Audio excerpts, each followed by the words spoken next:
Welcome back to Reality Asserts Itself. I'm Paul Jay on the Real News Network. We're continuing our discussion with Wendell Potter, who's the author of Deadly Spin, an insurance company insider speaks out on how corporate PR is killing healthcare and deceiving Americans, and the book Nation on the Take, How Big Money Corrupts Our Democracy and What We Can Do About It, which he did with Nick Penniman. And he now joins me in the studio. Thanks. Thank you, Paul. So we're going to pick up from our story. If you haven't watched part one and part two, you really should, because part two, we started the biographical story, and we're going to pick it up. But in part one, we got to Wendell had joined the private insurance industry, where he worked for about 20 years, rising to a big position.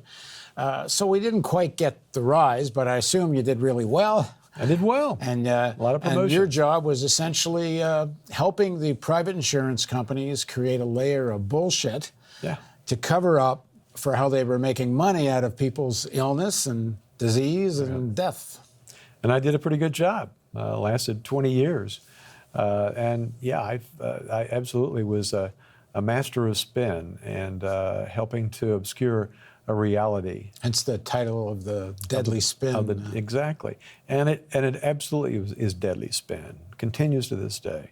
But talk about being inside that culture. You and I once talked off camera, and I said to you, this feels to me like it would have been something similar to kind of naively joining a tobacco company. And once you're there long enough, not only do you learn about the tobacco company knowing that smoking causes cancer, but you so internalize the culture of the success of the tobacco company, you even let your children smoke. Yeah. Is it like that in the private? It is like that. And it probably is in most corporate cultures. You are made to want to be a part of the team. In fact, if you are showing signs that you're not a team player, you'll be winnowed out. So it's important to be a team player and to buy into what the company is doing and not to rock the boat. People have asked me a number of times, why didn't I try to affect change from the inside? You really can't. Because if you start to do that, if you start to question the company's strategy and suggest that there's something unethical going on here, you'll be out the door. It just doesn't work that way. And part of the job of the insurance companies to make money, and part of the spin you need to do, is to decide when some people actually get expensive treatment or not. The insurance companies, in fact, are making life and death decisions. Oh, they are. But while I was still in the industry and in my jobs, they control the healthcare system in many ways, even more than they do now. Although they're still pretty much in complete control of the healthcare system. But back then, before the Affordable Care Act was passed, they could declare you uninsurable. They could refuse to sell you a policy because of a pre-existing condition. Or if you had one and they were willing to sell you a policy, they would charge you a lot more for it than they would someone who was exactly your same age, who had not been sick in the past or have that pre-existing condition. And you're right, they truly are set up to have death panels within these companies. And that was certainly a term also that was used during the debate that led to the Affordable Care Act by Sarah Palin and others who were saying that Obama and Democrats wanted to establish death panels within the government. There was no truth to that. But the reality was that they do indeed exist and still do, because in this country, if you have private insurance, there is someone at the company, your insurance company, who will be making decisions as to whether or not you'll get coverage for a procedure or medication or whatever it is your doctor says you need. And some people are deciding so-and-so, who's most likely to be poor, isn't worth treating because they won't live long enough anyway? It happens that way. In fact, the case that contributed to or made, I just couldn't do it anymore, involved a 17-year-old girl who was in a health plan that my company had, and it covered transplants, but a medical director at Cigna said in his opinion he didn't think the transplant was medically appropriate for this girl. But the doctors did. The doctors did. The doctors, her treating physicians, certainly did. And they appealed that decision, and to no avail. And this is exactly as you were saying with Palin and others. Right. This is what the right claims happens in Canada and other places with government health insurance, which in fact it doesn't. Like in Canada, the doctors decide. Exactly. The plan doesn't get to decide, but here the insurance companies can. They do, and they still do. The Affordable Care Act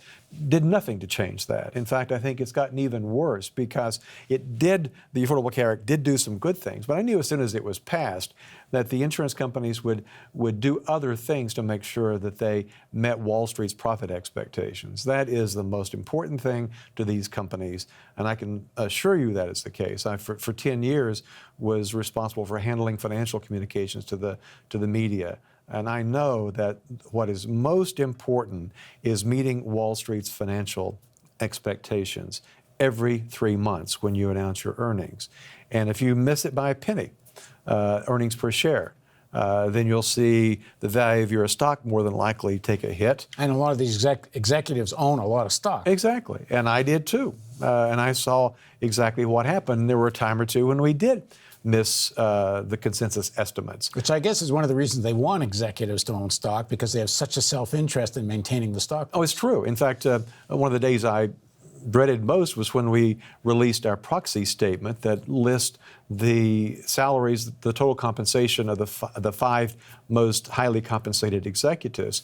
I dreaded that because I knew I'd probably get some calls from reporters asking how I could justify the CEO's salary. But one of the things I used to justify it was that, look, his 90% of his compensation is what we referred to at risk, which meant that his salary was significant, but he got most of his salary in stock grants and stock options. And so he had great incentive to make sure that he was meeting Wall Street's profit expectations because of that. Which means you want to say no to expensive procedures more than otherwise because of the self-interest you have in the stock price. Exactly. So you're seeing this, you realize this. In the earlier segment of our interview, you talked about pushing this Wendell, who's kind of more conscious about all this stuff, down. Right. But I'm guessing that Wendell is yelling at you and striving to break out. Yeah. So this, over the course of years, you're wrestling with this. I was indeed wrestling with that. And then over the last year that I was there, it was intense. And there were some things that I was asked to do that made it increasingly more difficult for me. We'll talk more about the case of the 17-year-old girl, because that was one of the breaking points for you. It was. And I'd handled a lot of these cases that we referred to as high-profile cases. Sometimes we would call them horror stories because they were horrible. And they almost always involved a case in which someone who was enrolled in a Cigna health plan was going to the media to complain about a decision that they were not getting coverage for something that they felt they were entitled to. And in many cases, their lives depended on this. So this girl needed a transplant. She did. Doctors say they needed it. Right. Insurance overseer says it ain't worth it because she's going to die anyway. Right. She was in Los Angeles, UCLA Medical Center. The guy who made that call, who said, no, we're not going to cover it, was 2,500 miles away in Pittsburgh. He had never treated her, had never laid eyes on her. And he was just as much of a corporate executive as I was, or a corporate employee. And so the person making life and death decisions owns stock. Yes, absolutely. There is incentive for those employees. When you reach a certain level within these big companies, you become eligible for stock options and stock grants. And so you have an incentive. The other thing, too, you don't have to have a memo that says you will deny X number of transplants this quarter. You know, though, that if you are out of line, if you become an outlier, then your job is going to be in jeopardy.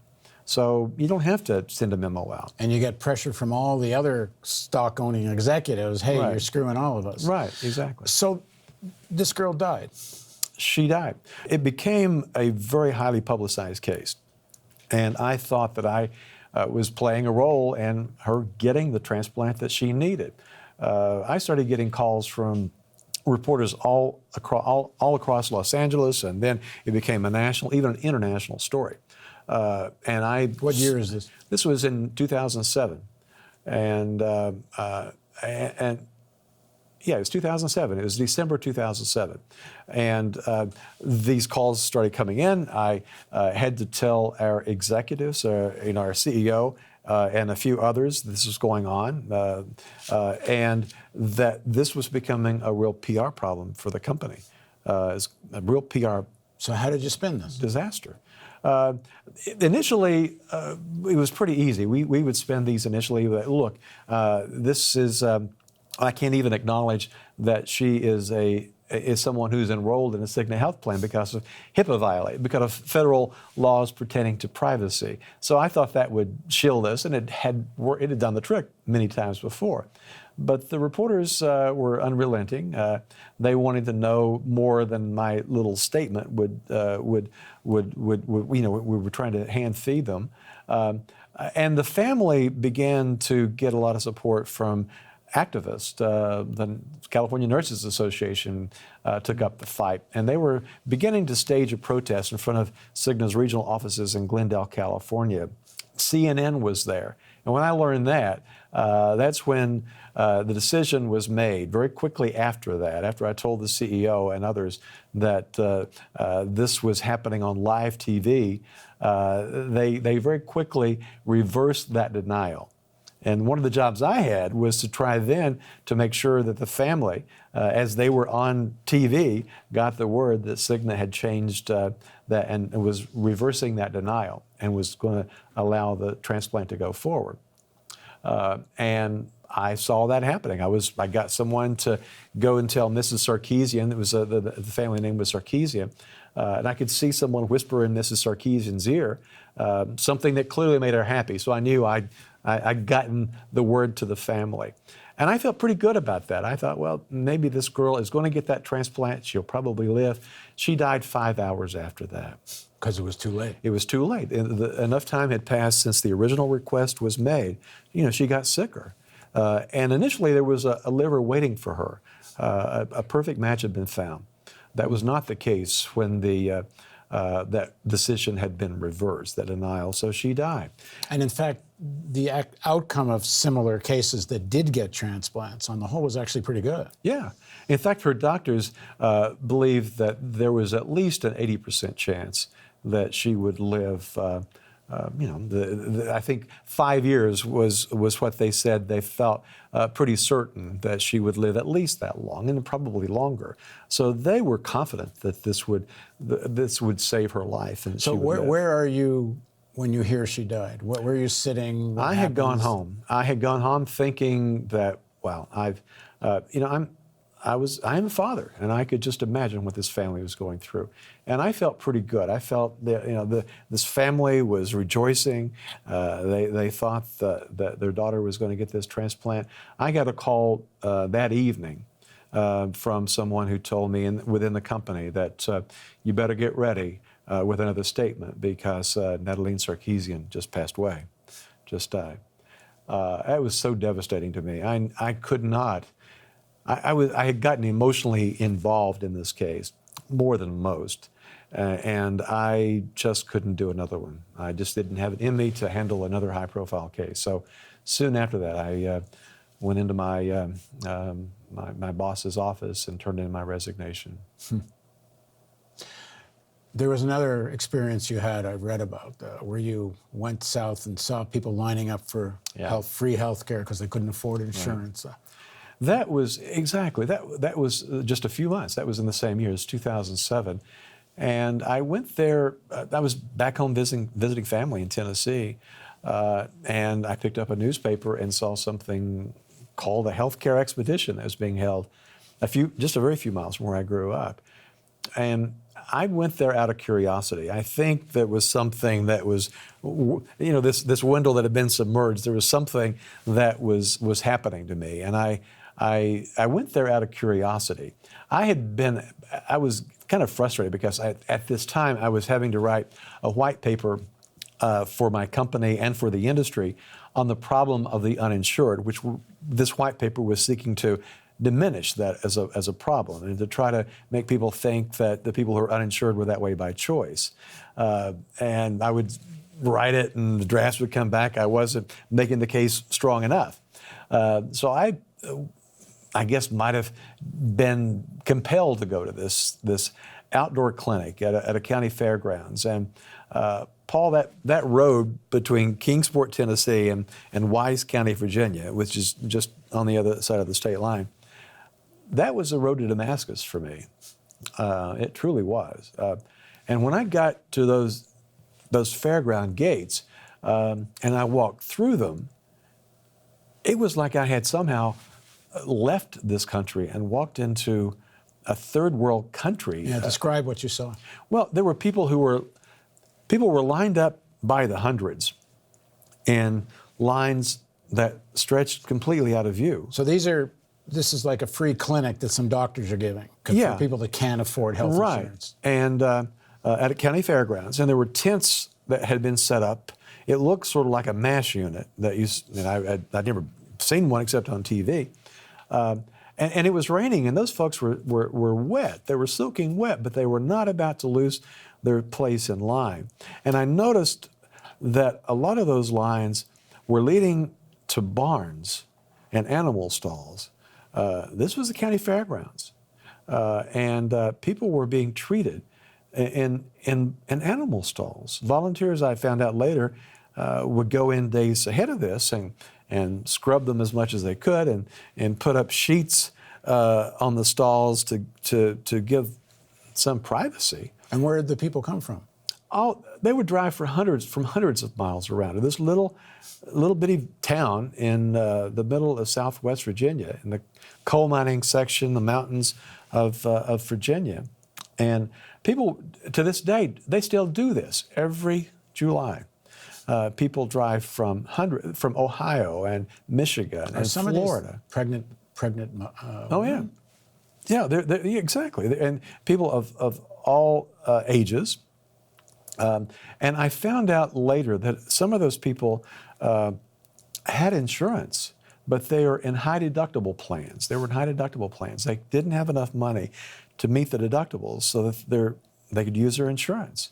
And I was actually told by some of the volunteers that people had called them up and or were telling them that when they had called their insurance companies to see if there might be some way they could get the care that they needed before they met the deductible, they were told, no, but you might see if Remote Area Medical is going to have one of these free clinics in your area.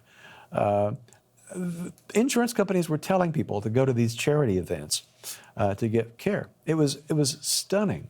Crazy. And these are kinds of people you grew up with. There were people, I realized that moment. When I said it was kind of a road to Damascus, I knew immediately. It was an epiphany for me. I knew immediately that had I not been lucky, Mom and Dad not saved money so I could go to college and get a good job, I could have been one of those people in those long lines. And I also knew that at that very moment that I had to take some responsibility for that, because my job was to get people to believe things that just simply were not true about the U.S. healthcare system. And that truly was the beginning of my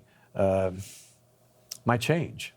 And it's not long after that this young woman dies on your watch. Yeah, yeah. And I've sometimes said this has been kind of a spiritual journey for me.